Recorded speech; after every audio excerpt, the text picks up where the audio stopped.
Boa noite a todos. Agradeço a presença de vocês, assim como a Miriam, o convite tão gentil que me fez para que viesse esta noite conversar um pouco aqui no Núcleo Espírita de Filosofia. Eu aceitei o convite, dada a amizade estreita que existe entre eu e a Miriam. Eu aceitei o convite antes da gente pensar num assunto, né? Aí, quando foi chegando mais perto, eu a consultei. Ela informalmente falou, acho que poderia ser sobre esses temas, né? Ela fez essa proposta, que na verdade inclui 3 perguntas.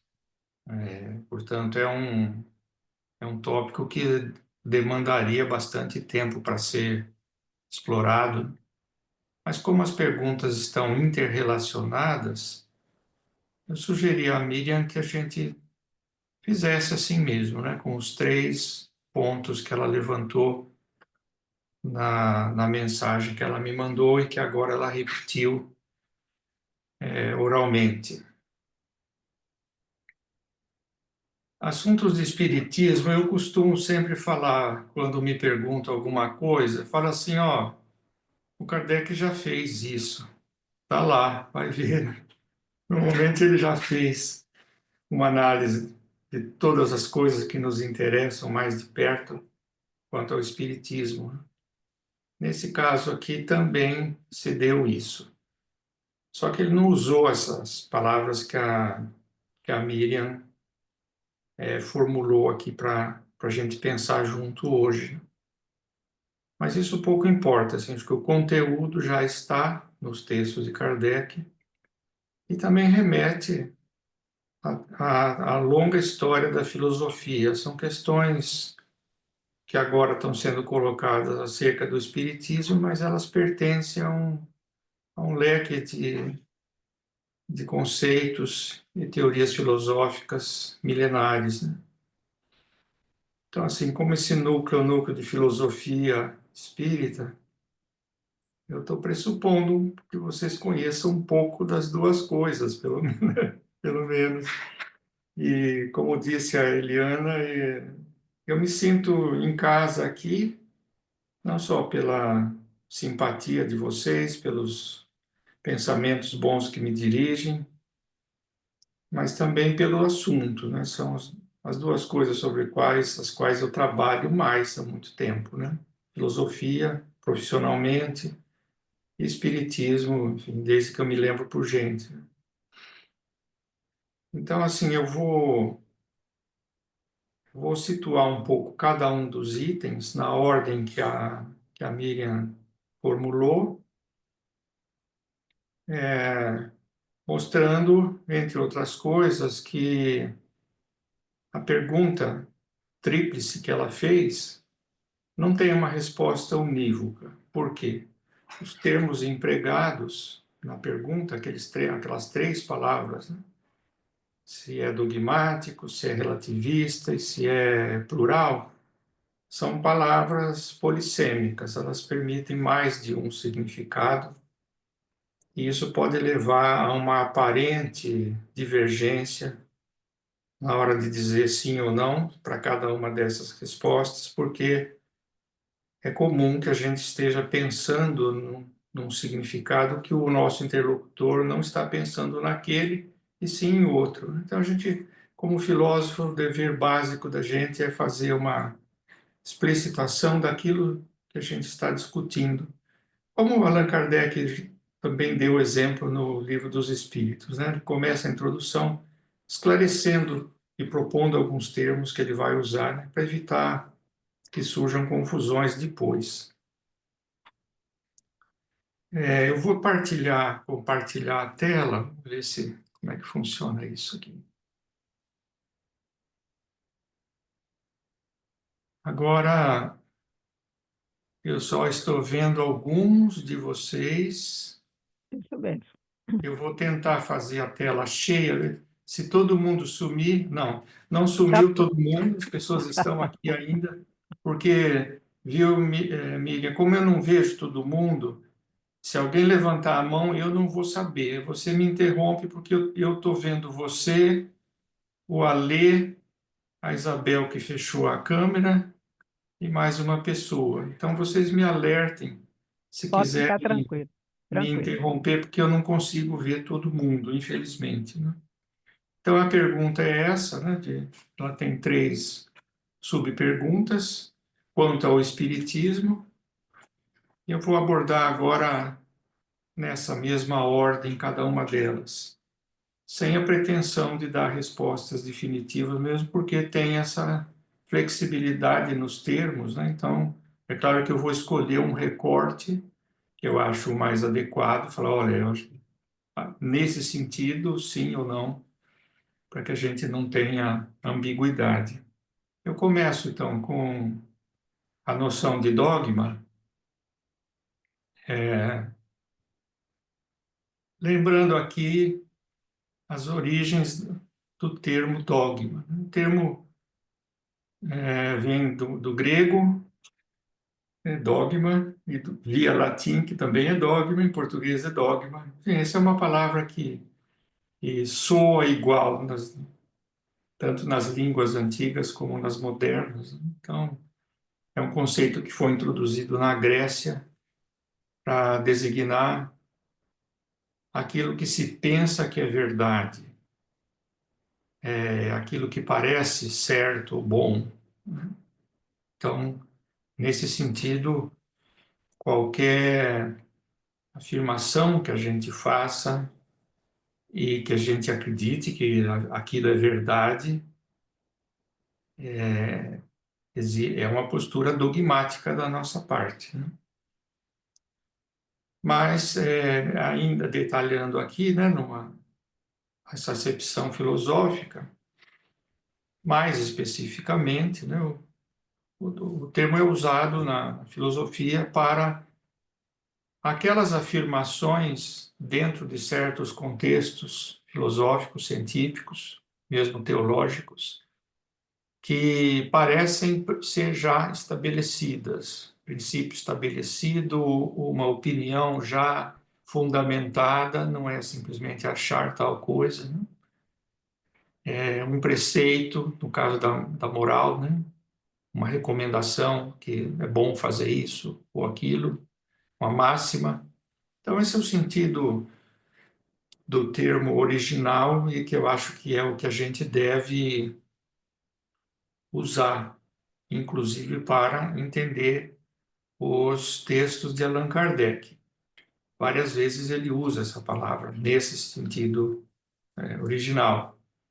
Por exemplo, na questão 171 do Livro dos Espíritos, até eu escrevi aqui para não perder a sequência. A 171, como vocês devem se lembrar, é em que se funda o dogma da reencarnação. E aí tem a resposta, né? Mas existe um sentido popular do termo, que talvez seja aquilo que a Miriam teve em mente ao trazer essa questão, porque ela, como filósofa, sabe também que tem uma ambiguidade no termo, esse é o significado preciso da palavra, né? E o outro significado é popular, que é derivado do significado original com uma certa distorção. Isso foi se fazendo ao longo de séculos. A palavra adquiriu um significado diferente, como sendo um ponto fundamental de uma doutrina, em particular religiosa, e que é apresentado como certo e indiscutível. Por exemplo, dogma da Santíssima Trindade. Embora filósofos medievais discutissem isso longamente, depois com a reforma protestante isso voltou à tona. Havia discussões de alto nível sobre isso. A postura típica dos religiosos hoje em dia, que não são pessoas do escopo de um Santo Agostinho, Tomás de Aquino, por exemplo, né, entendem o dogma como um princípio que você deve aceitar sem questionamento, sem questionar, com base na autoridade de alguém, né? Postura religiosa típica é esta. Especialmente, por exemplo, no catolicismo, né? É muito comum isso, algo ser proposto como sendo uma verdade indiscutível. Tanto assim que a Igreja proibiu a leitura da Bíblia nas línguas nacionais até o advento da Reforma, né? Porque eles não queriam que as pessoas lessem os textos e, eventualmente, encontrassem pontos de dúvida que precisassem ser discutidos, né? Então, nessa acepção, o dogma seria qualquer doutrina, mesmo filosófica, política, né? Na política é muito comum também, de caráter indiscutível. Então, agora, voltando à pergunta da Miriam, a gente tem que fazer uma opção aqui, né? Em que sentido nós estamos entendendo? A minha proposta é, no primeiro sentido, o Espiritismo tem dogmas, acabamos de ver um caso, né? O próprio Kardec falando do dogma da reencarnação, que é longamente argumentado, discutido, examinado, né? Dado evidências. Enquanto que no outro sentido, né, de dogma, no sentido de algo indiscutível, o Espiritismo não é dogmático. Pelo contrário, né? Desde a primeira edição do Livro dos Espíritos, na introdução, já estava muito explícito, Kardec, que a proposta ela era aberta à análise, que a análise devia ser não só permitida, mas recomendada, né? Então, não há dogmas no sentido popular, mas há dogmas no sentido filosófico, né? Então, lendo Kardec, em geral, o primeiro sentido é o que prevalece. Nas conversas por aí, provavelmente é o segundo, e aí, então, a resposta seria sim, no primeiro sentido e não no segundo sentido. Mas eu acho que vale a pena ainda a gente fazer voltando à Grécia, né, fazer a que se opõe o dogmatismo? O contraste que os gregos fizeram entre o dogma era com o ceticismo, que é outra palavra que tem duas acepções muito diferentes. Lendo o texto, quando se fala em ceticismo, a gente tem que atentar para isso.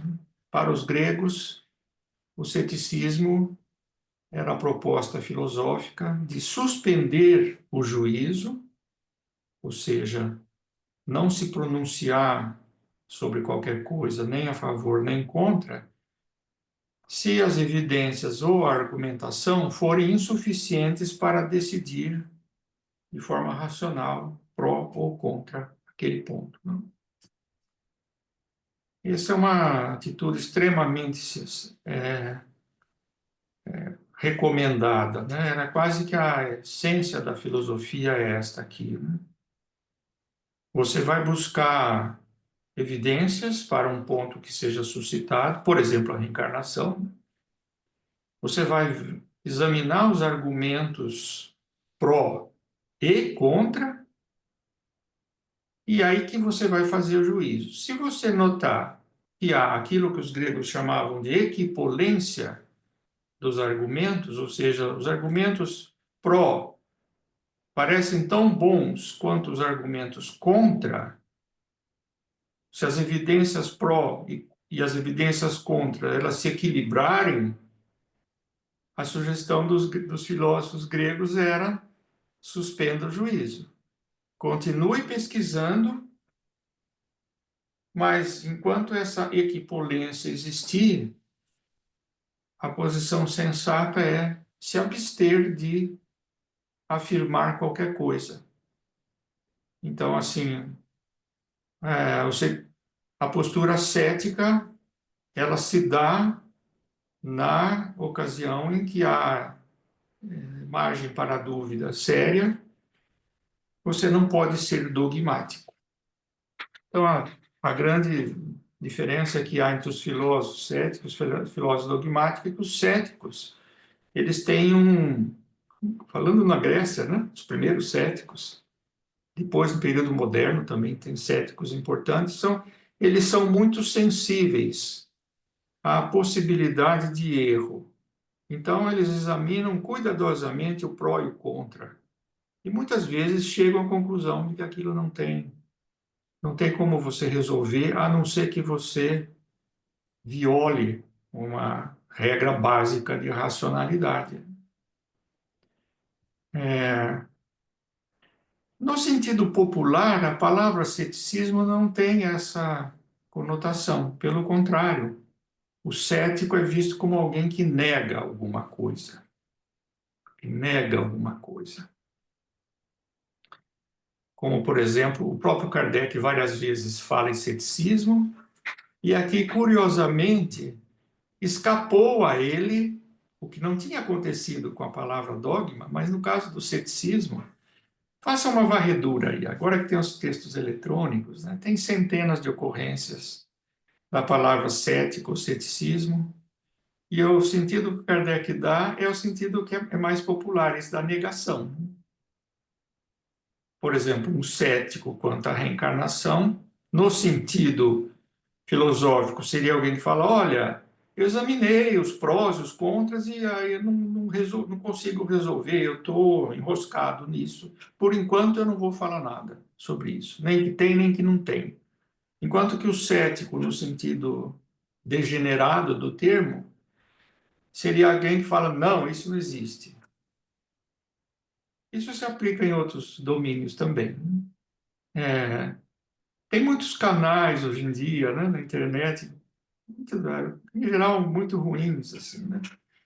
De autodenominados céticos, céticos sobre, por exemplo, discos voadores. Então, é o pessoal que vai atrás do assunto e mostra que aquilo ali não tem fundamento razoável, então eles estão negando. E aí não é ceticismo, né? Como eu interajo com pessoas inteligentes, né, no meio espírita, várias vezes eu falei isso: olha, melhor falar em ceticismo só quando houver, como os gregos diziam, a equipolência, houver uma dúvida mesmo, né? Agora eu vou dar uns exemplos. Começo com um filósofo, né, que muitas vezes é pensado como um filósofo cético, mas na verdade, como eu falei naquela exposição que eu fiz no INLIP, ele não era um cético sobre tudo, né? Pelo contrário, ele queria construir uma ciência com princípios, com máximas, com proposições que estavam bem fundamentadas. Mas quanto a outros tópicos, ele foi de fato cético, né? Então, o ceticismo ele precisa ser examinado diante de uma área específica ou de uma teoria específica. Não pode falar: essa pessoa é cética, ponto. Isso não quer dizer nada. É cético sobre o quê? Vamos pensar por o caso clássico, né? Deus existe. Alguém que afirme isso. Se você for dogmático, significa que você vai aceitar aquilo porque, para você, tanto quanto você possa avaliar, há evidências ponderáveis, boas, para a existência de Deus. Eu acho que certamente é o nosso caso, né? Se você não acredita em Deus, ou seja, você foi convencido pelas evidências contrárias à existência de Deus, você não é um cético, você é um ateu. O cético ou agnóstico, aí são uma palavra grega e outra latina, né? Mais ou menos a mesma coisa. É alguém que não sabe, simplesmente não sabe, não sei se existe ou não. Então, são três alternativas. Diante de qualquer afirmação, né, de qualquer dogma, tem três alternativas. aceita, rejeita, ou, se você examinar bem, não se convencer nem o pró nem o contra, você é cético. O ceticismo não precisa ser definitivo, né? Eventualmente, a busca de uma fundamentação pode vir mais para frente, aí você se posiciona, deixa de ser cético sobre aquilo. O Hume tem talvez a frase mais famosa sobre esse assunto, né? Isso está na Investigação sobre o Entendimento Humano, que é um livro de 1748, né? Essa frase lapidária pus até em inglês, né? Um homem sábio, portanto, ele estava conversando, né, sobre esse assunto, né? É aquele que proporciona a sua crença à evidência, ou seja, que regula a sua crença, a sua aceitação em algo, proporcionalmente à evidência disponível. Porque a noção de crença, que é fundamental na filosofia, ela admite graus, né? A crença não é tudo ou nada, ela tem uma gradação. Acredito muito pouco, um pouco mais, acredito bastante, até o ponto que você acha que tem certeza, aí você não fala mais em crença, você fala em conhecimento. Mas nessa grande região da probabilidade, né, ou da crença, é a essência da postura sábia é fazer proporcional uma coisa à outra. Por exemplo, pegar um exemplo da ciência, né? Houve há 14 bilhões de anos uma grande explosão, antes não tinha nada e o universo começou a existir a partir daquele momento. Uma teoria cosmológica. A maioria dos físicos, se forem consultados hoje, vão dizer, sim, eu acredito nisso. Mas ninguém tem uma prova. É uma hipótese muito plausível, mas não é uma prova. Então, assim, a crença nesse caso, quando isso foi proposto no finzinho da primeira metade do século XX, quase ninguém acreditava. Só um cara que pensou nisso, que era um padre lá, não sei de onde. Não era um cientista famoso, né? Aos poucos, ao longo da segunda metade do século XX, as evidências foram se tornando cada vez mais robustas, a ponto de hoje a maioria achar que isso é muito provável que seja assim. Quando eu fui estudante, que já faz quase meio século, as pessoas, aí era muito comum você ter gente que achava, assim, é interessante, mas, bom, deixa para depois a gente vai pensar nisso, né? Hoje em dia está mais robusta essa crença. Então, a sabedoria consistiria em a gente só se pronunciar, formar uma crença sobre algo na mesma proporção da evidência disponível. E aí o Kardec está quase a mesma coisa, né? Na introdução do Livro dos Espíritos, item 7, ele termina, também vou pôr na original, porque são frases charmosas, né? Na ausência de fatos, a dúvida é a opinião do sábio, ou do homem prudente. A mesma palavra, wise e sage. Então, faltando evidências factuais, ele estava discutindo um assunto lá, né, sobre o espiritismo. É recomendável, se você quiser ser uma pessoa sensata, sábia, é recomendável que você duvide. Você não precisa prematuramente se pronunciar a favor ou contra. E há inúmeros desses pontos no Espiritismo. Felizmente, não são aqueles que incidem sobre as coisas mais importantes, mas eu vou voltar a isso mais para frente. E aí, mais uma citação na Revista Espírita, tem muitas ocorrências de afirmações de Allan Kardec dessa mesma natureza, né? Aqui eu vou pegar só um artigo do número de dezembro de 59, veja o que ele fala, né?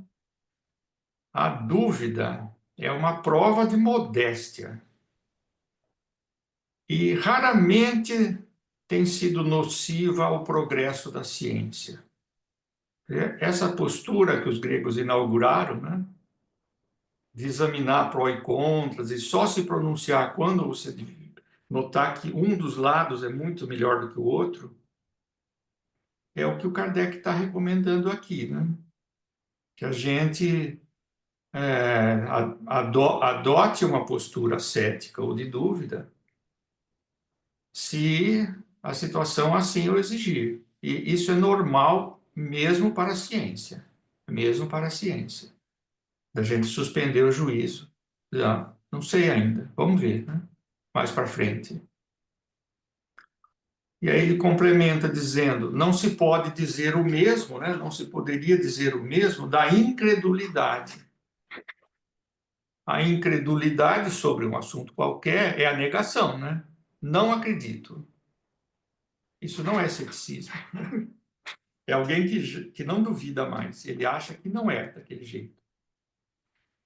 Então, embora o Kardec use a palavra ceticismo no sentido popular, de negação, ele sabia muito bem se posicionar, né? Não há nenhuma dúvida, por exemplo, nessa passagem aqui, que ele distingue as duas coisas. A postura de dúvida, em certas ocasiões, por exemplo, na ausência de fatos, da postura de negação. A negação, ele diz aqui, né? Ela não tem esse privilégio, né, de ser inócua. Ela pode prejudicar a ciência ou qualquer outra coisa. O Kardec se queixa muito, por exemplo, né? O exemplo favorito dele é a da máquina a vapor, né? Que um francês teria descoberto e propôs à Academia de Ciência e ninguém acreditou que aquilo era possível. Então, não foram empreendidos esforços para construir máquinas a vapor, ao passo que na Inglaterra aceitaram a proposta do Watt, né? E aí houve um avanço tecnológico grande na Inglaterra e a França ficou para trás. Então, o Kardec, como todo francês, tem essa mágoa, né? Poxa, tá vendo a negação? A gente negou aquilo como sendo uma fantasia, uma coisa impossível, e não era, né? Então, assim, perdemos a iniciativa, ele reclama muito disso, né? Vale com outras coisas também, né? Então, a gente cada vez mais que vai estudando filosofia reconhece a sabedoria da postura cética, né? Muitas vezes ela é necessária, essa postura é necessária, né? Eu tive o privilégio de ter aula com o maior especialista em ceticismo aqui do país, o professor Porchat, Oswaldo Porchat, morreu há uns 10 anos. E ele que fundou o nosso curso de pós-graduação em filosofia, né? Eu tive aula com ele. Ah, mas ele estava expondo teorias sobre a ciência e ele passou por vários autores. Era o nosso tópico clássico na década de 70, né? E aí ele tinha exposto um dos autores, era o Popper, né? Durante um mês ele defendendo o Popper e tal, né? Aí no mês seguinte ele começou o Kuhn, defendeu assim com maior ênfase, né? Explicou como é que era e tal, né? Aí um dia eu parei ele no corredor ou na cantina, não lembro onde, e falei: professor Porchat, mas até a semana passada o senhor estava defendendo um e agora o senhor está defendendo o outro? Aí ele falou: na verdade eu não acredito em nenhum dos dois, eu sou cético, isso é um assunto que eu estou expondo como docente, para vocês entenderem o texto, vocês têm que entrar no espírito do autor, né? Mas eu sou cético, eu não acredito em nenhum deles, nem acredito nem desacredito. Isso me ajudou a entender o ceticismo mais do que ler os livros clássicos sobre o ceticismo. Acho que eu sempre muito sensível a essa perspectiva, né? Vamos passar ao próximo item agora.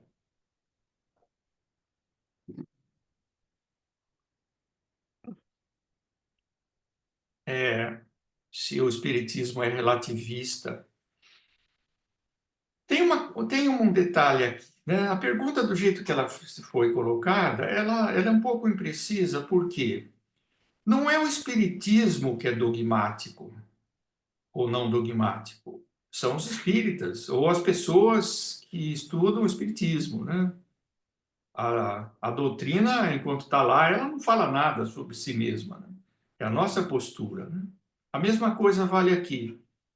É nós que somos relativistas ou não relativistas, não é a doutrina em si, o espiritismo em si que é relativista ou deixa de ser.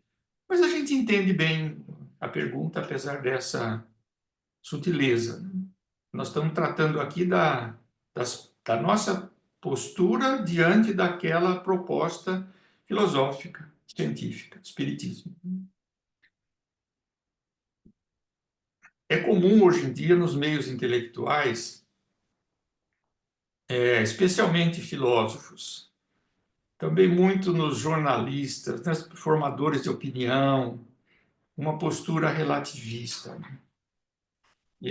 Acho que a Miriam foi motivada a perguntar isso justamente por causa da onda de relativismo que a gente vive hoje em dia. Isso, assim, digamos, uns 30 anos para cá, né?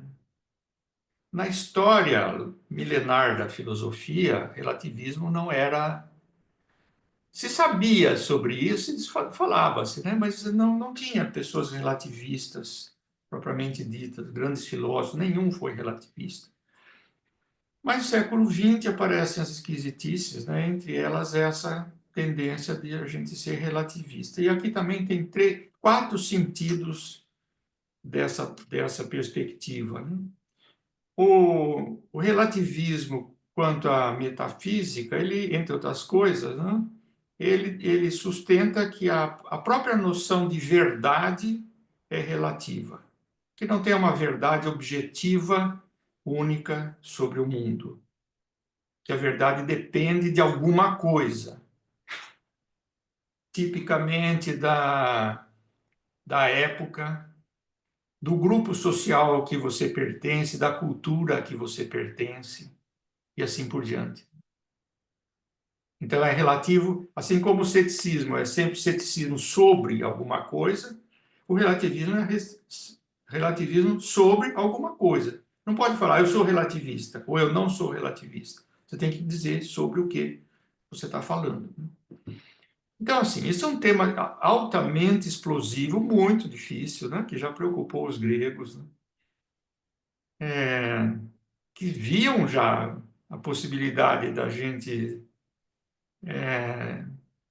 não ter acesso à verdade, né? A verdade ser uma coisa inefável, mas não tem relativista na antiguidade, né? Nem na Idade Média, nem no período moderno. Isso é coisa recente. Então, precisaria um curso inteiro, né, para falar sobre a noção de verdade, assim, o comecinho que estou dando isso. Alguém que desqualifica essa noção, fala, isso não dá para trabalhar com a noção de verdade, né? Talvez nem exista a verdade, né? O relativismo epistemológico, ou seja, sobre o nosso conhecimento, diz que o conhecimento é relativo. Pode até ter uma verdade, mas os relativistas metodológicos ou epistemológicos dizem, se existir, nós não temos acesso a ela, não podemos conhecê-la. Ou propostas de conhecimento da verdade são pulverizadas pelas culturas, pelas várias épocas da humanidade, assim por diante. Agora, talvez o caso mais grave, né? Não é o que a gente vai discutir hoje, porque meu tempo está adiantado. Relativismo moral é a tese de que o bem e o mal são relativos, que não há um certo e um errado morais de validade universal. Eles dependem de alguma coisa.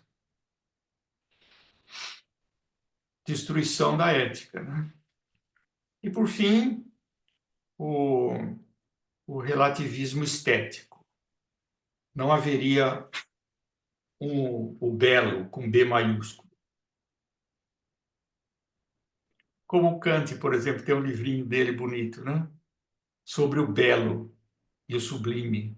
Ele achava que o belo era uma noção passível de ser objetivizada. O Hume também achava isso, como ele achava da moral, assim por diante. Então, assim, você mostra uma.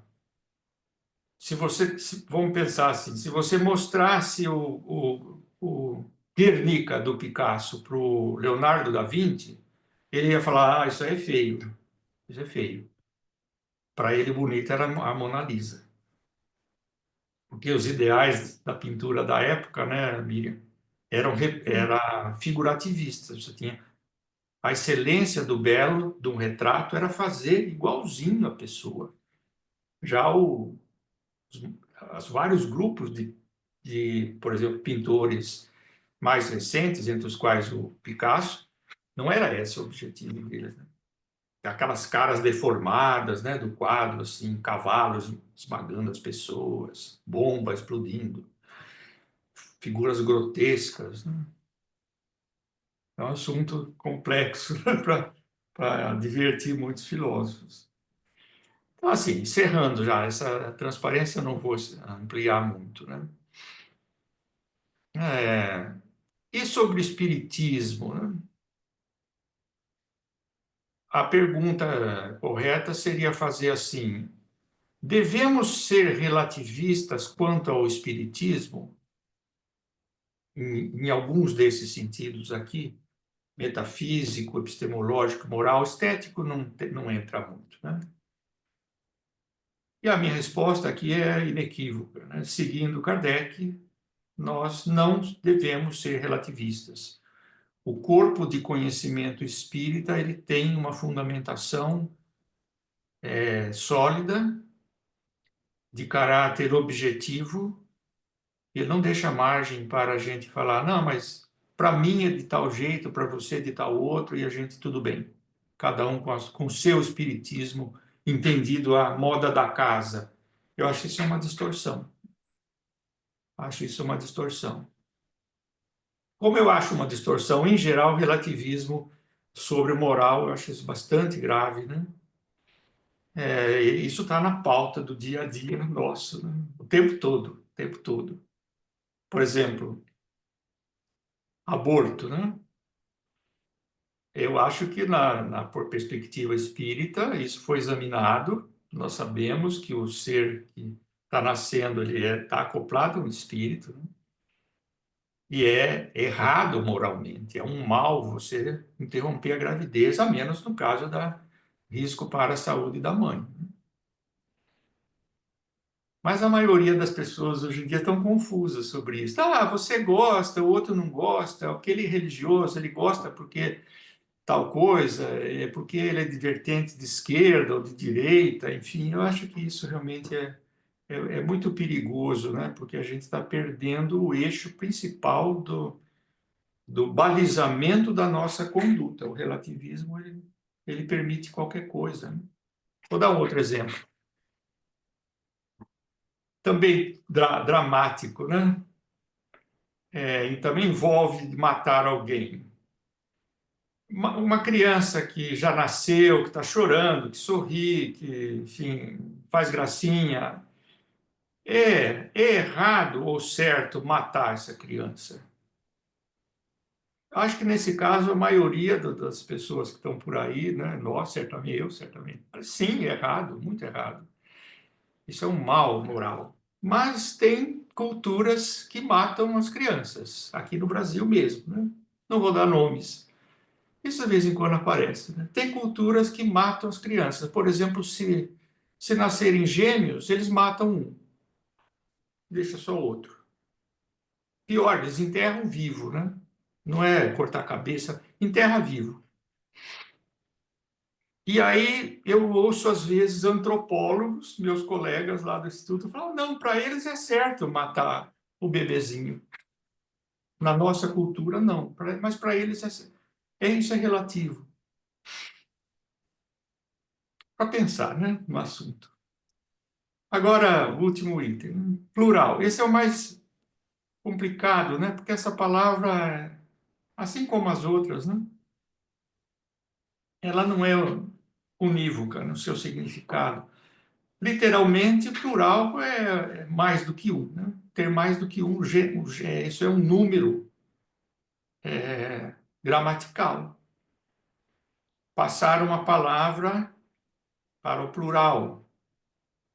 Por exemplo, criança, crianças, plural, né? E aí o termo acabou tendo uma outra conotação mais fluida do que nos casos anteriores ainda, né? Plural aqui seria, quando aplicado ao espiritismo, até conversei um pouquinho com a Miriam hoje. O que significaria, antes de saber se é ou não, o que significa dizer, ou significaria dizer que o espiritismo é plural? É, eu acho que a pergunta principal, subjacente a essa, trocando em miúdos, seria essa, né? Enquanto corpo de conhecimento filosófico ou científico, ou as duas coisas, como Kardec classifica, né? O espiritismo é um só ou são muitos? Ser plural nesse sentido, né? Tem vários espiritismos ou um só? A questão que se coloca parece ser esta. E aí, já passando a resposta, né? Mais uma vez, a minha leitura é que a gente deve usar a palavra espiritismo como Kardec define lá no Livro dos Espíritos, né? É claro que a gente pode definir as palavras do jeito que a gente quiser. Eu posso chamar essa caneca de copo. Só que isso gera confusão terminológica, né? Se isso aqui cair agora, eu vou falar, minha esposa vem aqui. O que aconteceu? Caiu a caneca. Se eu falar, caiu um copo, e ela olha no chão, ela não vai. A linguagem ela é arbitrária, mas ela é um consenso de uma certa comunidade, né? No caso, na língua portuguesa aqui. Então, assim, esse termo foi inventado pelo Allan Kardec, deliberadamente, para designar a proposta que ele estava desenvolvendo, ou iria desenvolver cada vez mais, né, nos livros e na revista espírita, subsequentemente. Então, assim, eu acho o que é mais razoável é a gente entender o espiritismo nesse sentido. A filosofia espírita, ou a ciência espírita, e ele usa os dois termos, não é porque ele estava confuso, mas existem as duas coisas. Ele propõe, né, que elas têm um núcleo teórico já fundamentado, bem fundamentado, estabelecido. E esse núcleo é único. Ou seja, voltando ao ponto, né? Nós devemos ser dogmáticos quanto a esse núcleo de princípios, porque eles estão muito bem fundamentados. As evidências são esmagadoras a favor dos princípios do Espiritismo estabelecidos pelo Allan Kardec. Daqui a pouco eu vou dar exemplos. E ele é único. Se você quiser divergir de Kardec quanto a essa essência do Espiritismo, tudo bem, você é livre de criar uma outra proposta. E se você quiser chamar de Espiritismo, chame, mas isso vai confundir as pessoas. Era melhor fazer como Kardec fez. Eu dou um outro nome para isso, né? Porque se você se apropria de uma palavra já existente com significado bem definido para outro uso, você está importando, eventualmente, a credibilidade daquela perspectiva diferente da sua para o seu lado, né? Então, isso não é razoável, você chamar da mesma coisa. Chame de um outro jeito. O terreno está livre aí. Pense o que quiser, invente o que você quiser, proponha o que você quiser. Mas, assim, não chame de espiritismo, porque o espiritismo é aquele. Quer a gente goste dele ou não. Isso vale até para um crítico. Mas, essa é a última coisa que eu vou falar.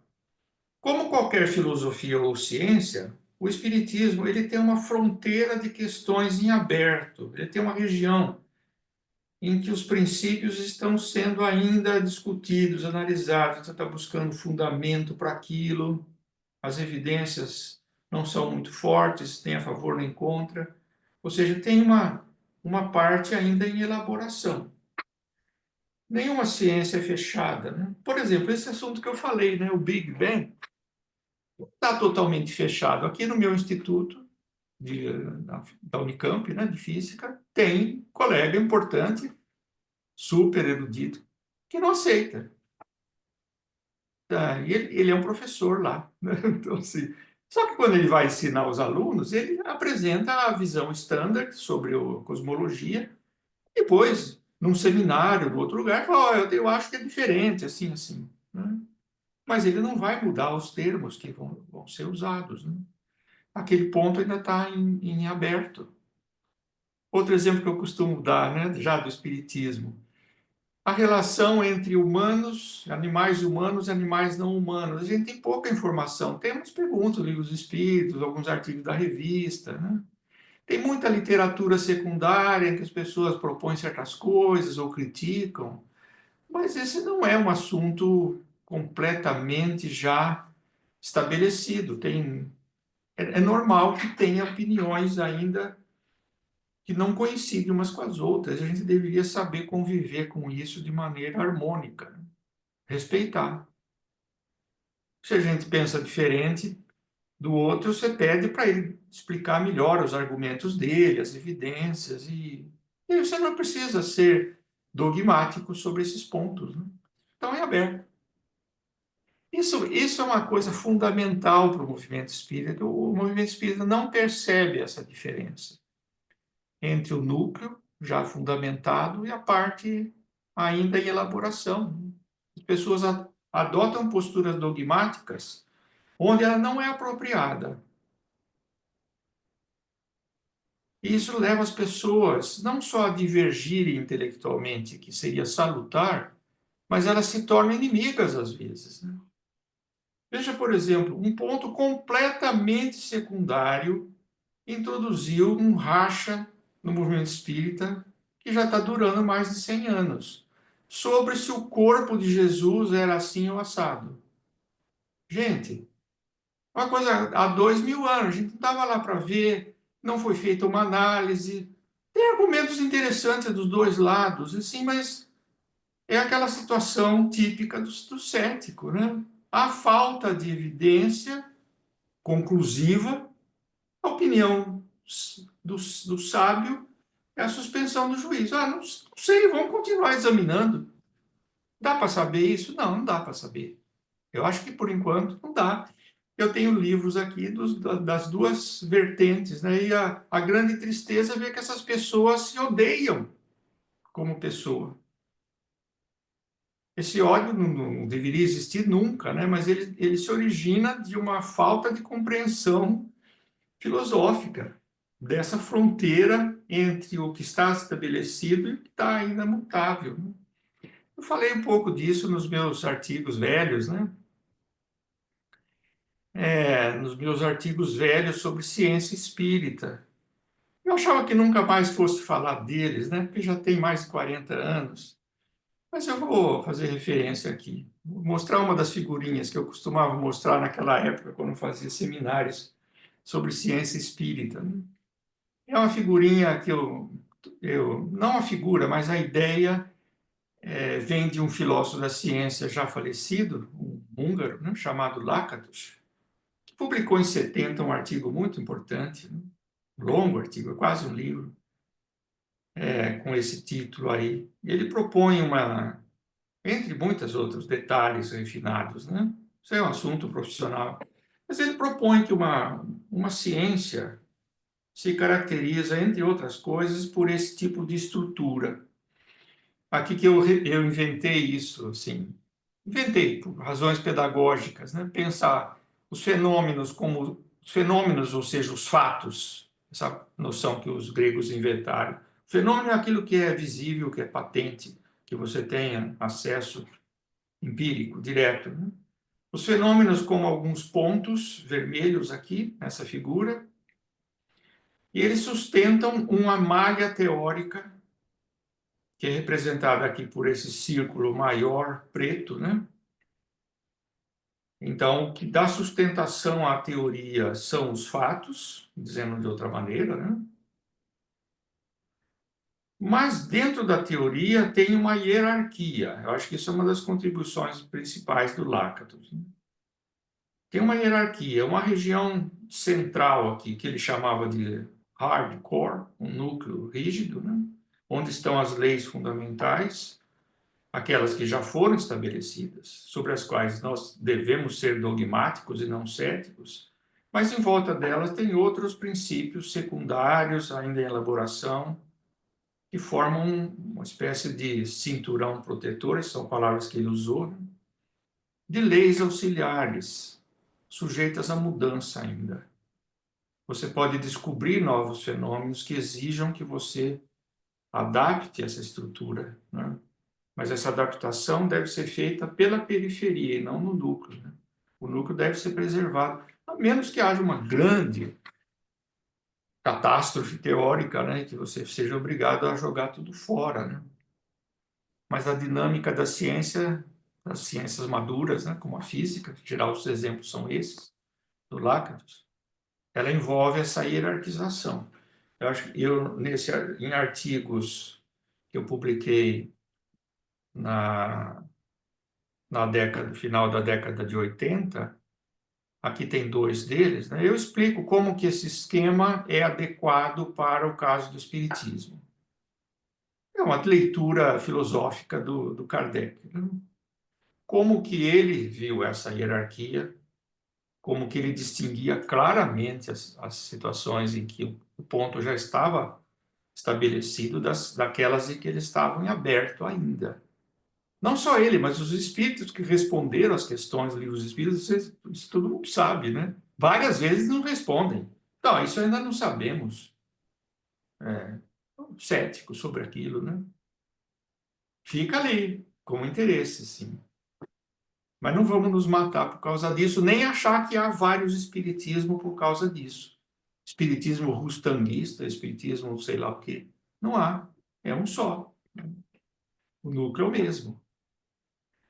Então, aí, nesse esquema, assim, nessa proposta, eu pensei assim, o que está no núcleo? O que é o principal? A existência, pré-existência e sobrevivência do espírito. Depois vem a lei da causalidade, né? Causas e efeitos, reencarnação, assim por diante, são princípios. Então, tem uma janelinha aqui que eu pus embaixo, ali a gente teria, se eu pegar, tem que preencher mais coisas ali, né? Mas o núcleo do núcleo é esse, né? Tem espíritos, nós somos espíritos, nós já existimos e vamos continuar existindo, e nós estamos sujeitos a uma lei moral que proporciona a nossa felicidade, o nosso progresso, o nosso bem-estar, a adoção de certos padrões morais de conduta. É importante, é aonde o Kardec queria chegar, no fim das contas, né?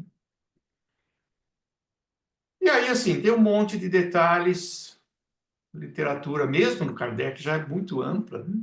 Sobre perispírito, aspectos da mediunidade, por exemplo, efeitos físicos, como que dá a reencarnação, né? Detalhes do mundo espiritual.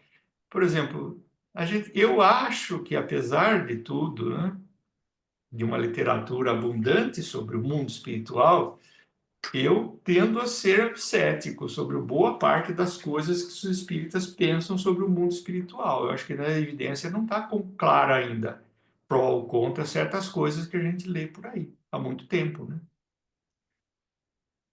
Isso pega mal para o espiritismo? Não, pelo contrário, pega bem.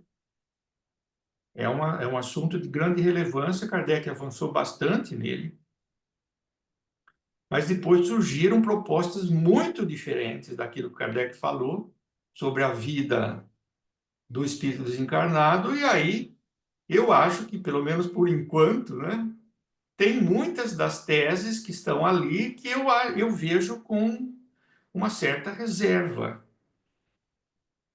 Eu não quero dar muito detalhe, porque aí fica, parece que implicância minha, né? Mas assim, por exemplo, tem um pomar no mundo espiritual onde as pessoas colhem frutas e fazem suco com ela para dar para os espíritos encarnados. Tem, isso aí está em livros bem conhecidos da literatura, assim. Tudo bem, esse espírito falou aquilo, que tinha isso e tal, mas assim, quem mais falou? Como é que se controlou isso, né? Eu acho que está faltando, assim, eu leio com interesse, entendo entender da melhor forma possível que o cara falou sobre isso, mas assim, por enquanto, eu me reservo uma postura cética. Pô, eu não sei isso, né? Tem gente que nega peremptoriamente, isso também não sei. Assim como falta evidência, eu não sei nem se é, nem se não é. Então, assim, se me perguntaram o que você acha, não, não acho nada. É igual eu perguntei para o professor Porchat, quem que estava certo, o Popper ou o Kuhn? Ele falou, não sei, eu sou cético, por enquanto eu estou em dúvida, não sei quem sabe mais ou menos sobre as ciências, qual desses dois, né? Eu acho isso muito salutar para a gente espírita, né? De reconhecer essa diferença de nível. Então, eu vou parar por aqui, mesmo porque a Miriam me deu uma hora, eu queria parar um pouquinho antes, né? Acabei gastando a hora inteira, então vocês me desculpem, eu não tenho pressa de desligar, estou aqui para conversar um pouquinho.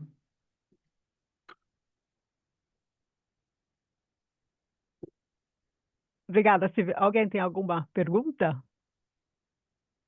Alguma dúvida? Alguma sugestão? Pode Algum ser dúvida, comentário? dúvida é bem-vinda, né? Dúvida? Dúvida? A dúvida Dúvida? é bem-vinda. Eu sempre tenho, né, Silvio? A minha dúvida em cima do que você falou é sobre as evidências. Essas evidências a que a gente se apoia, tanto para o ceticismo como para o dogmatismo, elas são evidências, fatos, materiais ou ideias?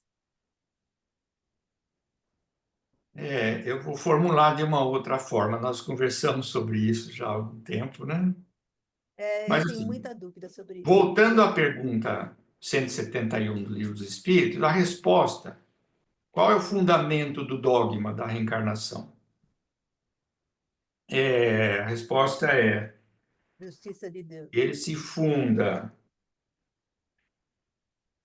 na justiça de Deus e na revelação. Depois tem mais, a resposta é maior, né? Mas vamos pegar esses dois lados. E aí a gente precisa ler o que Kardec entende sobre revelação, e o texto, obviamente, é o texto do primeiro capítulo da Gênesis, o caráter da revelação espírita, que proveio de dois longos artigos da Revista Espírita em 67 e 68, né? Eu já fiz um estudo longo no nosso grupo, Sim. sobre como que ele misturou esses dois artigos para fazer o primeiro capítulo da Gênesis. Então, assim, a compreensão de Kardec sobre a revelação é de que não se trata de um transe místico, né, em que as potências sobrenatural passam o conhecimento para nós, mas ele entende a revelação no sentido clássico, né, de descobrir, tirar, revelar, tirar o véu de sobre alguma coisa, e aí a revelação é a informação factual que a gente pode colher de múltiplas maneiras. O Kardec, em particular, ele colheu essas informações dos centenas de diálogos com espíritos e também dos sonâmbulos, né? Mas, assim, esse é um lugar bonito para a gente pensar no assunto. O Ian Stevenson, que não era espírita, obviamente, né? Ele complementou esse lastro de fatos sobre a reencarnação de maneira extraordinariamente poderosa, né? Vendo, por exemplo, marcas de nascença, indo descobrir as crianças que se lembravam de pessoas ou de lugares, de cidades, de objetos, né? Então, livro clássico dele, né? Eram 20 casos sugestivos de reencarnação. É evidência direta para a reencarnação, né? Só que ele não tinha o espiritismo para inserir o princípio da reencarnação num corpo teórico maior, onde ele fizesse sentido também intelectualmente falando. Então, assim, por exemplo, nessa resposta, o que é falar que o dogma da reencarnação se funda na justiça de Deus? Ora, o Kardec já estava dando por certo que a perspectiva espírita era uma perspectiva em que Deus existe, né? Em que Deus existe. Então, essa parte da resposta, ela só vale dentro de um sistema teórico onde a pessoa já acredita que Deus existe e que ele tem alguns atributos principais, entre os quais ser soberanamente justo. Então, aí, examinando a vida humana com a forma geral, certas circunstâncias, por exemplo, uma criança nasce já com um defeito congênito, com uma deficiência mental grave, e a outra, irmãozinho dela, nasce bom, né? Então, sim, dentro de um quadro de justiça divina, aquilo parece ser injusto. E aí, se você introduzir a reencarnação como uma hipótese, você explica essa aparente anomalia. Então, você tem, nesse caso, a evidência é de dois tipos: a evidência factual ou empírica, como nós filósofos chamamos, e a evidência teórica, as argumentações teóricas, que o Kardec fez bastante também, né, sobre a reencarnação, dentro da perspectiva espiritualista, teísta. Deus existe. Então, aí vai depender de cada caso, né? Por exemplo, o Big Bang, né, há 14 bilhões de anos.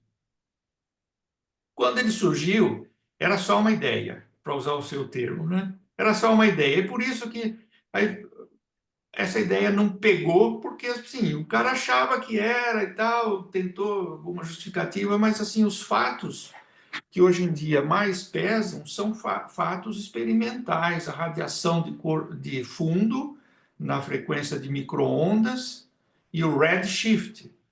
As galáxias mais distantes, elas tendem a ser mais avermelhadas.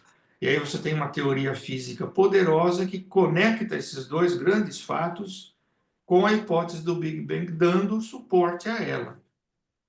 Então, aí, quando aquelas máximas, né, proporcionar a crença, a evidência vai depender de casos, né?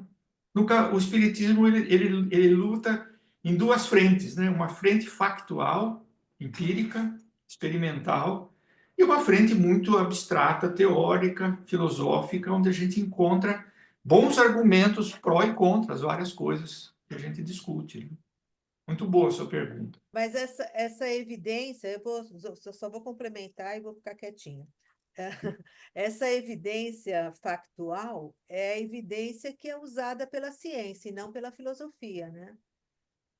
E É, aí eu te pergunto o seguinte: como o espiritismo ele é ciência e filosofia, qual evidência que pesa mais? A evidência da razão, das ideias, ou a evidência factual do fenômeno da experiência? então, isso não tem uma resposta única, porque o sujeito epistêmico é ele que estabelece a sua escala de prioridades Tá. epistêmicas.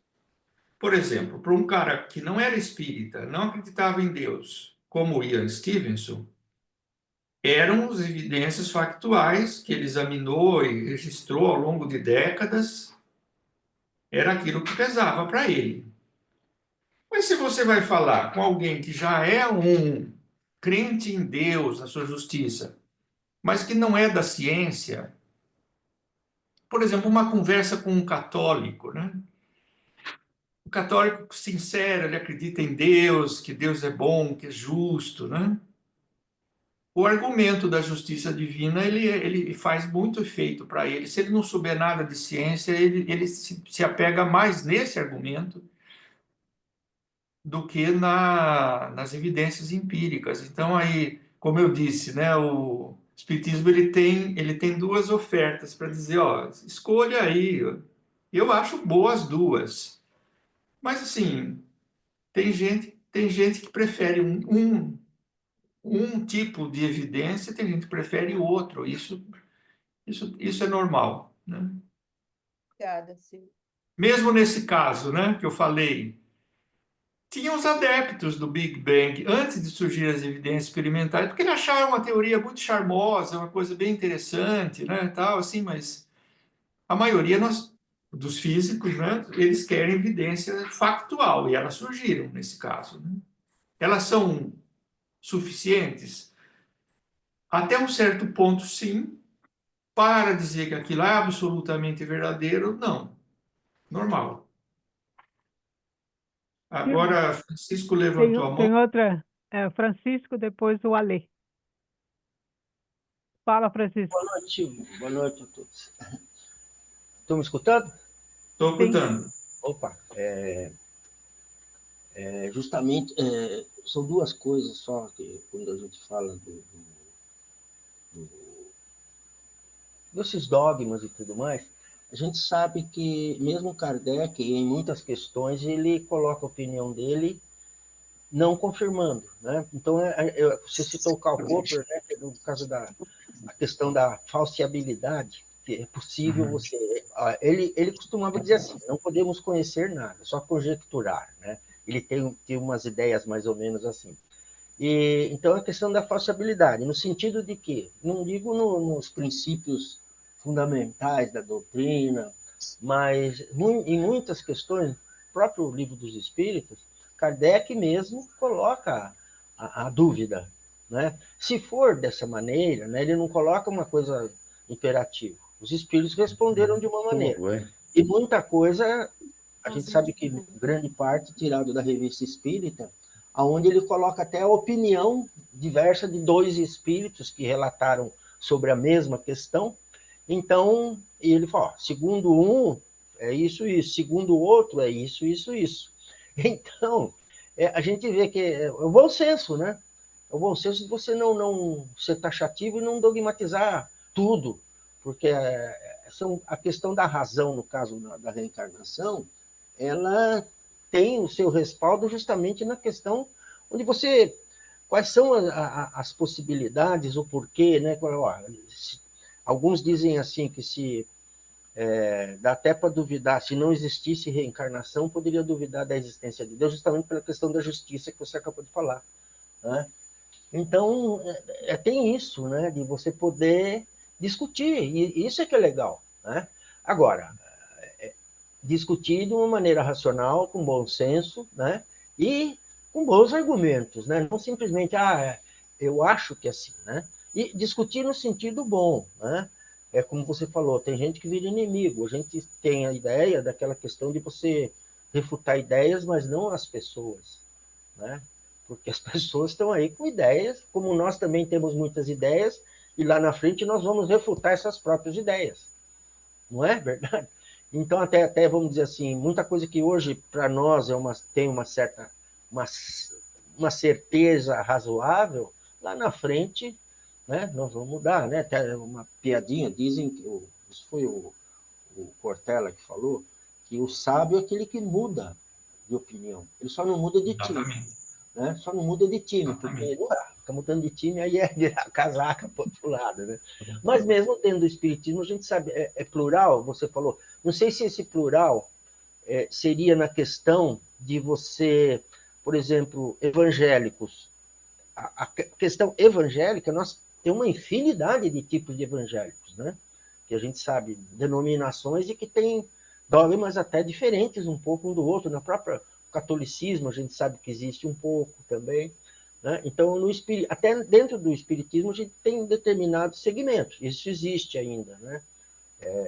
Segmentos que diferenciam ou que seguem mais uma linha do que outra, né? Não estou dizendo nem da ciência e da filosofia, ou da questão evangélica, estou falando de ideias mesmo que trazem mais justamente dessa questão de adotar determinadas normas ou determinadas ideias que foram trazidas por pessoas, e não Kardec, né? Então a gente fica, é importante esse bom senso e ser bem imparcial nessas coisas, no sentido que nós vamos ser dogmáticos também. Tá certo. Muito bem, concordo É, com tudo. É isso mesmo. O Kardec tem inúmeros exemplos de situações em que ele separa muito bem, né, as duas possibilidades de você já ter uma evidência robusta e você tem que ser dogmático e aceitar, ou negar, se a evidência for contrária, e situações que estão em aberto, né? Veja aqui, ele não usa a nossa linguagem, né? Mas na Gênese, primeiro capítulo, sim, item 55, primeiro capítulo, começa, o segundo parágrafo diz o seguinte: o Espiritismo não coloca como princípio absoluto senão aquilo que já estiver demonstrado com evidência. Aí sim, se tem uma demonstração forte com base em evidência, aquilo é uma verdade, né? Aí nós não somos relativistas metafísicos ou relativistas epistêmicos. Nas situações em que isso ocorre, o Espiritismo propõe, essa é uma verdade sobre a vida humana. E aí, ou, cobrindo os dois casos, né? Ou aquilo que decorre logicamente da observação, é a parte da intelectual, né? Da elaboração de argumentos. No que diz respeito... Não, vou parar por aqui. Acho que depois vocês leem o resto, senão eu evito. Olha, leia o 55. Aí vocês animam, leiam o resto inteiro. O primeiro capítulo da Gênesis é fantástico sobre isso. inclusive, fazendo um paralelo aí entre o Sistou Big Bang. Ficou. Oi? Deixa o Alê fazer a pergunta dele primeiro. Ah, tá bom. Tá bom? Obrigada. Não, fica à vontade, sempre fica à vontade, tranquilo. Professor, sempre bom te ouvir. A minha pergunta é sobre quando você fala sobre se o espiritismo ele é plural. E aí o senhor coloca, claro, né, que Kardec já estabeleceu isso, está muito bem fundamentado. Logo, quando ele apresenta o livro dos Espíritos, né, ele já traz a ciência muito bem calcada. Claro que ele vai desenvolvendo isso à medida que ela vai também progredindo. Mas muito se fala hoje que novas coisas virão, que a gente não pode ficar só nisso, que a gente tem que estar aberto a outras coisas e tudo mais, que o espiritismo é progressista. Tá.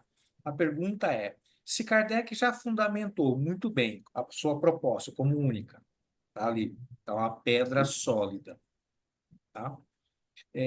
Então seria, e toda a ciência tem as conexões com fronteira, né? A linha de fronteira, que você falou de contato ou fronteira, o pessoal usa muito isso. Essas novas que virão não seriam nesses pontos de contato de fronteira, na sua opinião? O que eu argumento naqueles artigos, né, e continuo achando válido até hoje, embora são artigos já um pouco velhos, é que a gente tem que ter essa dinâmica dentro do espiritismo que é seguida nas ciências também. Tudo pode ser examinado, tudo que hoje é um princípio aceito na ciência já passou por uma fase em que aquilo estava em dúvida. Por exemplo, nenhum de nós duvidaria hoje que no computador que nós estamos usando tem elétrons passando ali nos circuitos. Isso aí. Mas se você vai ao final do século XIX, quando surgiram as primeiras evidências para a existência de elétrons, tinha muita gente em dúvida. Mas assim, 120 anos depois, a dúvida não é mais cabível. Então, se eu quiser desenvolver uma outra teoria física, essa parte eu tenho que manter.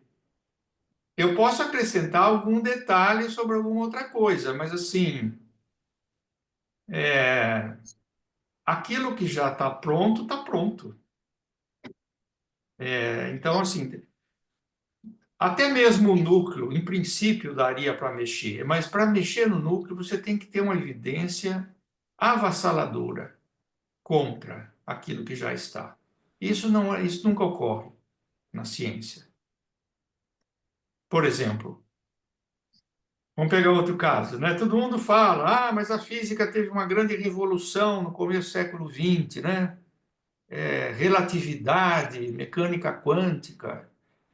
Tudo que veio antes foi jogada no lixo. Não, não foi jogada no lixo, né? A termodinâmica, por exemplo, passou incólume por esse período. Não precisou modificar nada, nada, nada. Então, assim, o Kardec já fez isso muito bem, né? Se a gente tem que olhar tudo, principalmente a revista, né? Porque na revista é que tem a dinâmica de trabalho dele, ele exemplifica isso. Por exemplo, o caso famoso, né? Existe possessão. Quando ele começou os estudos dele, ele achava que não, e aí no livro dos Espíritos não tem isso. Só que depois surgiu um caso complexo de obsessão, daquela senhorita Julie, a Júlia, que está na revista Espírita, longo artigo. E aí ele modifica, né? Não, e ele fala isso explicitamente, né? Ele fala, mudei de opinião, depois do que eu vi agora. Tem Revista de possessão. 63, né? Sim. E aí ele modifica naquele artigo 703, né? Está na revista. Ele modifica, numa boa. Assim. Ele não tem. Não, mas agora eu já falei que não tinha, né? Pega mal. Eu voltar atrás, não, pega super bem. Pega super bem, porque é isso que a gente quer no nível da boa filosofia, da boa ciência. Talvez o maior filósofo do século XX, o Bertrand Russell, inglês. O Russell, ele era a metamorfose ambulante. Ele mudou de opinião sobre assuntos muitas vezes. Por exemplo, sobre a noção de causa, né? Que é uma causa. Ele mudou de opinião, uma boa. Sim, agora ao longo desses últimos anos, examinei tão bem, as pessoas me criticaram, agora eu abandono aquilo que eu falei. E ótimo, ele não deixou de ser o maior filósofo do século XX por ter mudado de opinião. Pelo contrário, isso o engrandece. Né? O Kardec mudou de opinião várias vezes sobre algumas coisas, essa aí é a mais visível, né? E isso tudo bem, assim, mas nunca ele chegou ao ponto assim, não tem mais espírito. Aí acaba o espiritismo, né? Isso aí era o fundamental, não dá para abandonar sem deixar de ser espírita. Perfeito, obrigado.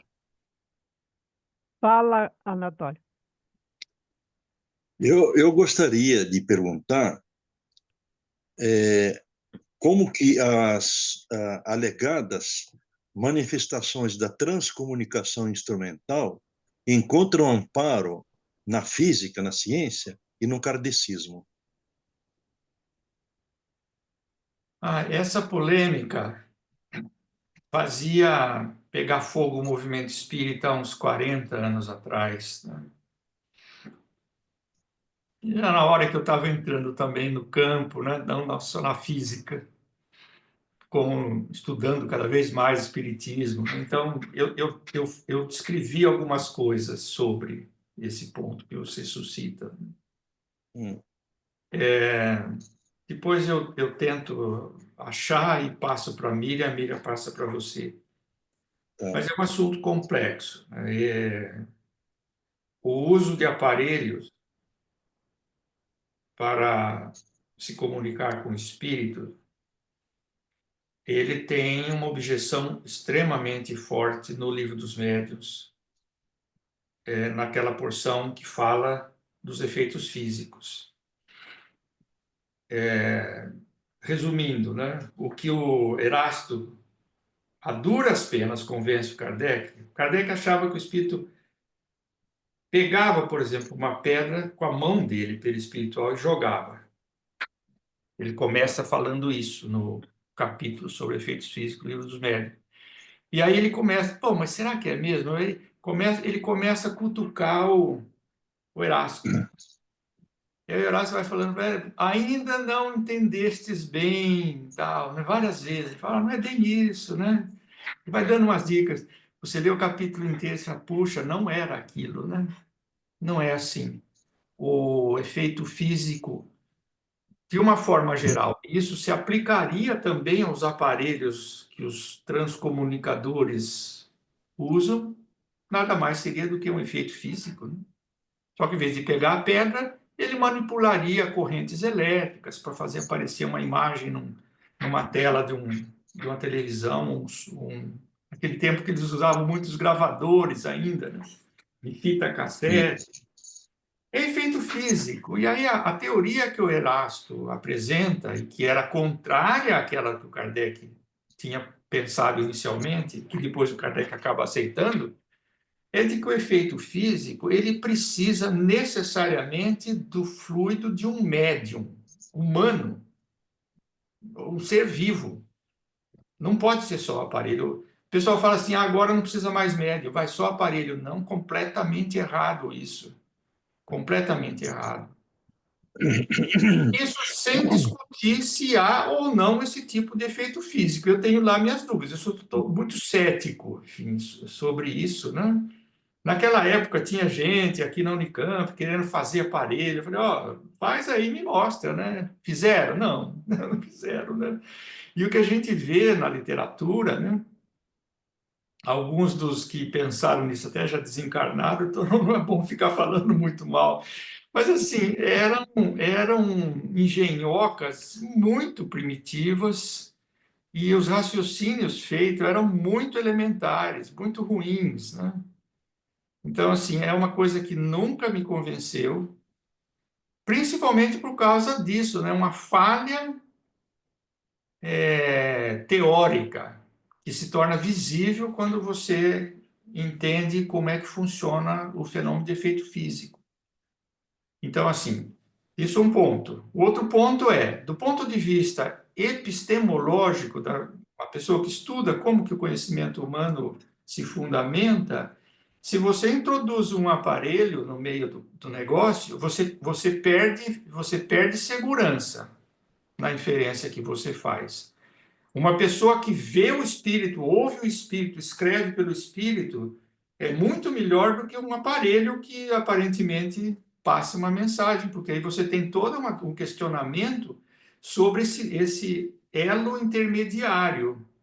Mas eu falei sobre isso num artigo, depois eu vou passar para vocês, é um assunto complexo.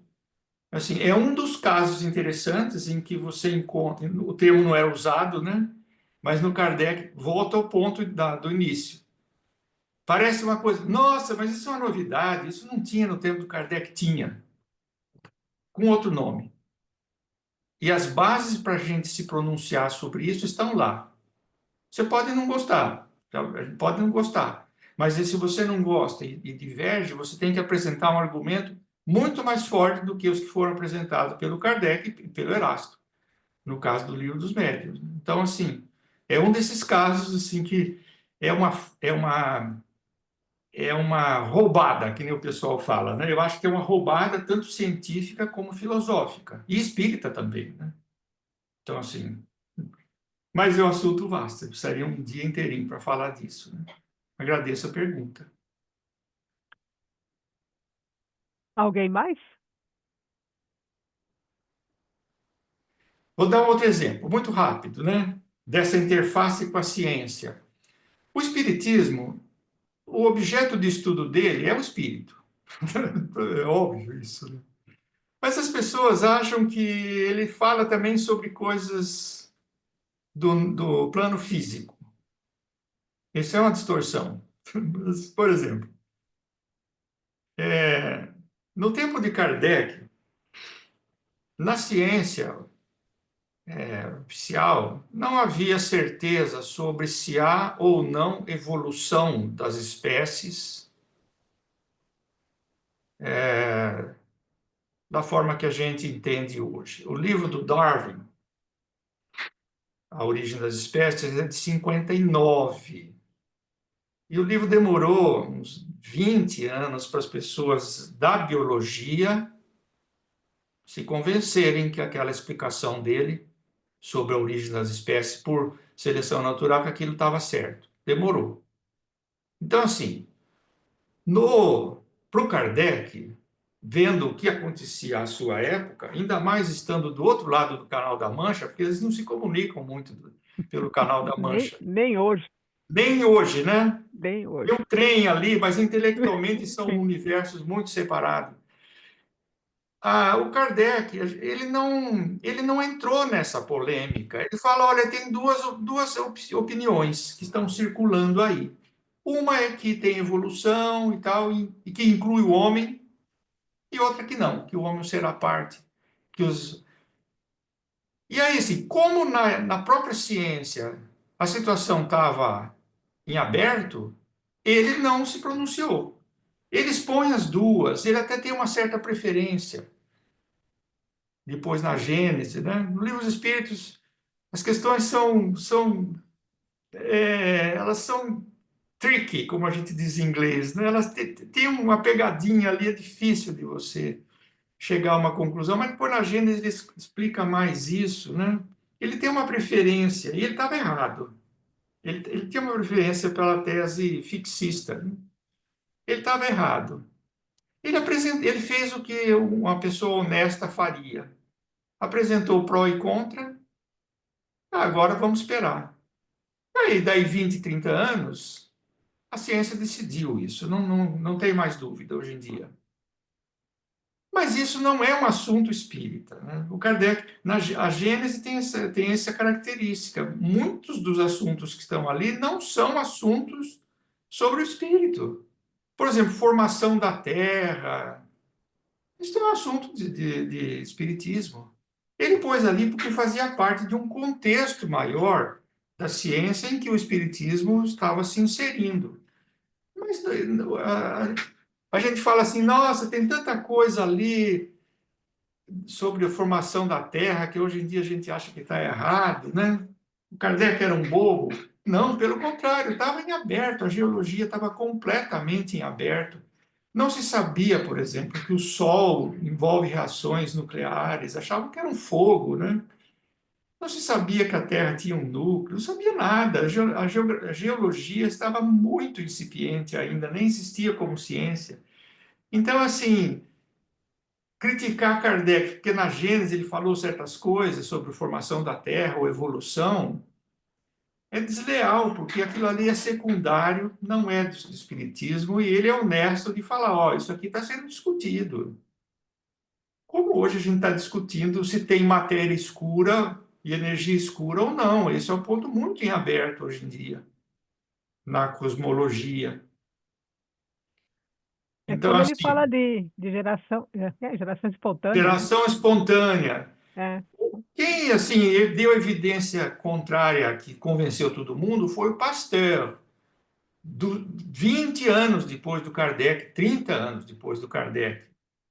Então, assim, seria pedir muito que ele tivesse o conhecimento científico que não existia na época, né? Não tinha. Assim, o Kardec é um mestre, né? Assim, mas assim, se eu fosse passar limpo a Gênesis, essas coisas eu poria num apêndice, né? À época se achava isso, isso e aquilo, mas mudou, mudou. Mudou as coisas principais? Não, de jeito nenhum.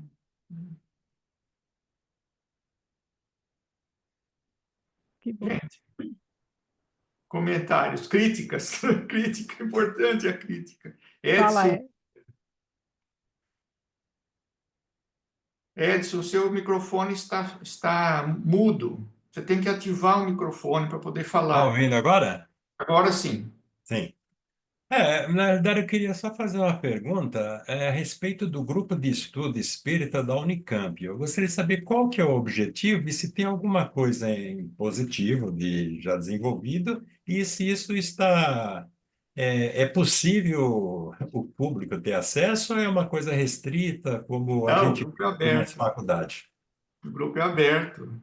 Algumas das pessoas aqui têm participado, né? A Eliana já há mais tempo, a Miriam, a Isabel, agora a Eliane, não sei se está aqui a Eliane, né?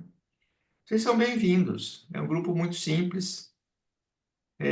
Foi fundado quando eu era aluno de física, 79, Vocês viram, já estão quase nos 50 anos de existência. Uhum. E a gente se reunia na hora do almoço numa sala desocupada, lá para não atrapalhar as aulas, né? Depois da pandemia, ele virou totalmente virtual e acho que não dá mais para voltar, porque a maioria das pessoas está longe, né? Hoje em dia o grupo está internacional. Na última reunião, não a de hoje, tinha a Miriam na Inglaterra, a Anitta na França e a Marina Weiler nos Estados Unidos, né? Então, assim... Mas, assim, o nosso objetivo é estudar Espiritismo e, assim, se você perguntar o resultado, o que nós fizemos de bom, eu acho assim, tem duas coisas. Para mim, o mais importante é estabelecer relações de amizade com pessoas, algumas das quais datam daquela época. Então, assim, tem uma amizade de 50 anos, por exemplo, com o Cosme, né? É uma maravilha isso.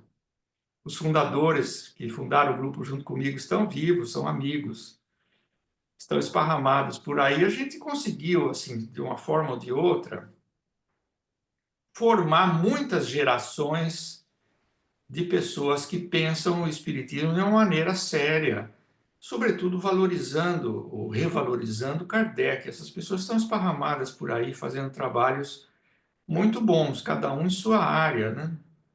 Mas assim, é um grupo informal, ele não é da universidade, são espíritas que circunstancialmente estavam na universidade, no meu caso aluno, né? Ainda na época.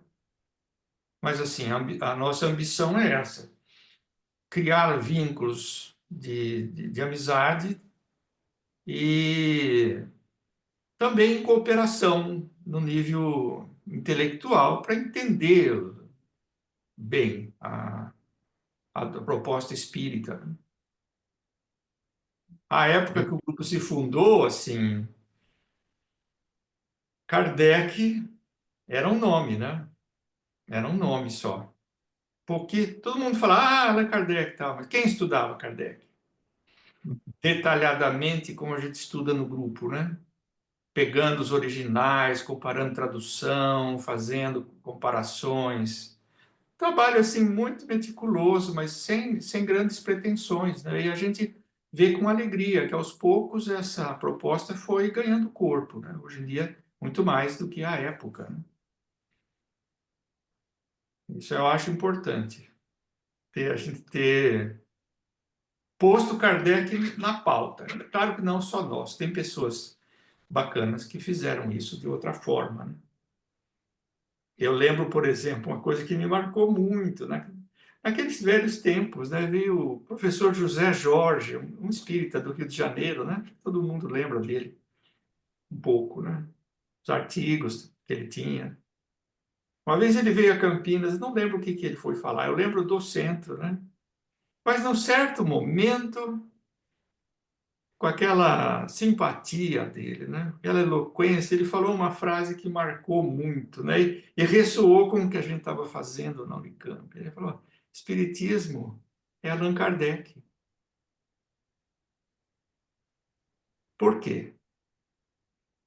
O que surgiu melhor depois dele? Eu desconheço, acho que não tem nada melhor. E essa riqueza do legado de Kardec, ela tá para ser ainda valorizada de uma forma mais ampla, né? Enlip, por exemplo, né? Os primeiros Enlipes, às vezes eu até ia lá. Kardec estava longe, né? Esses últimos, Kardec entrou na pauta, eu fiquei super feliz. Acho que o desse ano vai ser também, né? Que é uma homenagem ao livro Céu e Inferno, então. Isso é bacana, eu acho que isso é um avanço, né? Em relação à dispersão intelectual que existe no meio espírita. E aí, a minha esperança maior, assim, é um dia os espíritas se gostarem, né? E não ficar brigando porque um achava que o corpo de Jesus era assim ou assado. Pô. Inimigos. Eu não posso falar disso, mesmo com muitos amigos. Eu não posso tocar nesse assunto, eu corro o risco de ser classificado como põe um rótulo aqui e pronto, e aí eu saio da cena. Eu acho muito triste isso. Muito triste, né? Sim. Gente, não sei. Nosso vamos tempo está parando, se Mi? esgotando. Esgotou já, bem na verdade, mas Tá bom. tá bom. Mas depois eu vou mandar os links daquilo que eu escrevi. Isso está Tá no ótimo. site. Você perguntou também um pouquinho, né, da história do grupo. Numa conferência da União das Sociedades Espíritas do Estado de São Paulo, de que eu participei, isso já faz uns 30 anos, eu fui com o professor Aécio, meu grande amigo que desencarnou recentemente. Nós fomos lá. E eu resolvi falar do Grupo Espírita. É um grupo pioneiro, né? Modesto, pioneiro, na universidade. E aí eu escrevi um texto sobre o Grupo Espírita. Esse texto foi publicado todo recortado nos anais daquela conferência, né, da USE. Eu escrevi reclamando, a essa escreveu, mas pô, não deram a mínima. E aí eu publiquei o texto integral na revista Reformador, né? E eu vou mandar isso também para vocês, mas é um texto desatualizado. Ele recortou os 20, 30 primeiros anos do grupo, mas mais recentemente ele vai assumindo outras características, são outras pessoas. Mas, assim, todo mundo, em princípio, bem-vindo, né? A gente partilha depois, para quem quiser, Sim, o, é só mandar que a gente passa. o link. Nós estamos mudando de plataforma esses dias, então, assim, não dá para eu falar agora, porque nós vamos ainda definir como que a gente vai se comunicar a partir da semana que vem. Tá ótimo. Então, Obrigado, Silvio. Foi muito bom te ouvir de Obrigado, novo. Lia. Bom, foi muito bom. Obrigada, Silvia, de coração. Obrigada, Obrigada. nossa, maravilhoso. Um abraço para todos aí. obrigado. Uma noite maravilhosa. Gratidão, professor. Vamos Obrigada. desligar? Obrigada. Eu Um queria que abraço. todos Boa vocês, noite, muito queria que todos obrigado. vocês estivessem aqui, mas não dá. Então, Boa assim, noite, muito obrigado. Gostei demais. Volte outras Oi, vezes. Gabriel. volta. Oi, boa noite, pessoal. Volte, Gostei demais. volte Boa outra semana a vez. todos. Muito bom essa proposta como é que é? De cético de bom senso. Adorei. Amém. Obrigada. Um beijo. Volta. Tchau. Tchau, Beijo de tchau, boa Beijo, noite. gente. Tchau.